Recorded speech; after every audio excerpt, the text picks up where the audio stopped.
السلام علیکم ورحمۃ اللہ۔ ایک وقت میں کتاب و سنت کے دلائل کی روح سے ایک ہی طلاق دینی چاہیے۔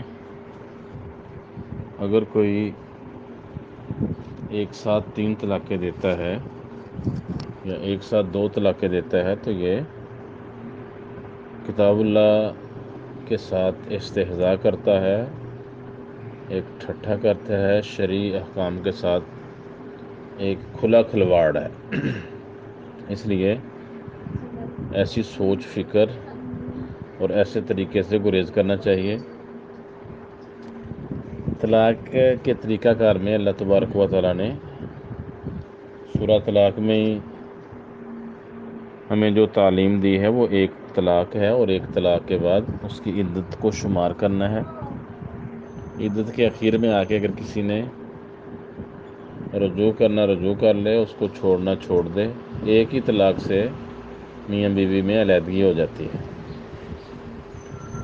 تو وہاں رسول اللہ صلی اللہ علیہ وسلم کو مخاطب کر کے مراد ساری امت ہی ہے۔ ارشاد فرمایا اعوذ باللہ من الشیطان الرجیم بسم اللہ الرحمن الرحیم یا ایھا النبی اذا طلقتم النساء فطلقوہن لعدتہن واحصوا العدۃ۔ اے نبی، جب تم طلاق دو اپنی بیویوں کو، عورتوں کو، تو ان کی عدت کے مطابق طلاق دو، واحصوا العدۃ، اور عدت شمار کرو۔ اور دوسری جگہ سورہ بقرہ میں 229 نمبر آیت ہے، اس میں ہمیں طلاق مرتان، طلاق وقفے کے ساتھ 2 مرتبہ طلاق ہے۔ اس کو طلاق رجعی کہتے ہیں، جس کے بعد میاں بیوی میں صلح ہو سکتی ہے، رجوع کا حق ہے۔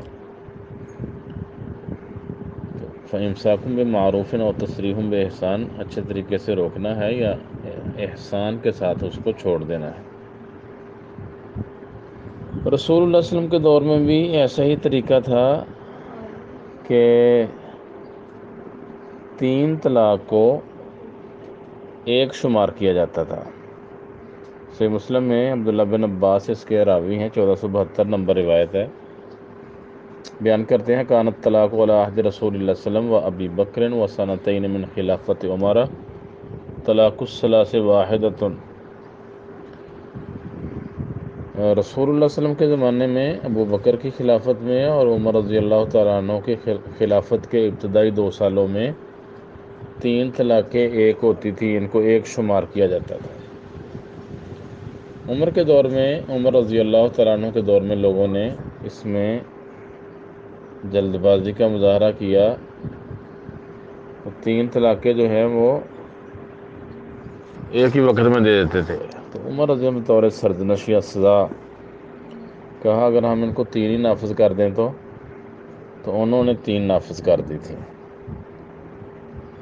تو ہمارے لیے اسوہ رسول اللہ صلی اللہ علیہ وسلم ہے، تو رسول اللہ صلی اللہ علیہ وسلم کے زمانے میں اس حدیث میں آیا کہ 3 طلاقوں اگر دینا ہی ٹھیک نہیں تھی، کوئی دے دیتا تو اس کو ایک شمار کیا جاتا تھا، اور اس پر رسول اللہ صلی اللہ علیہ وسلم نے سخت ناگواری کا اظہار کیا تھا کہ ایک مجلس میں یا ایک وقت میں 3 طلاقیں دی جائیں۔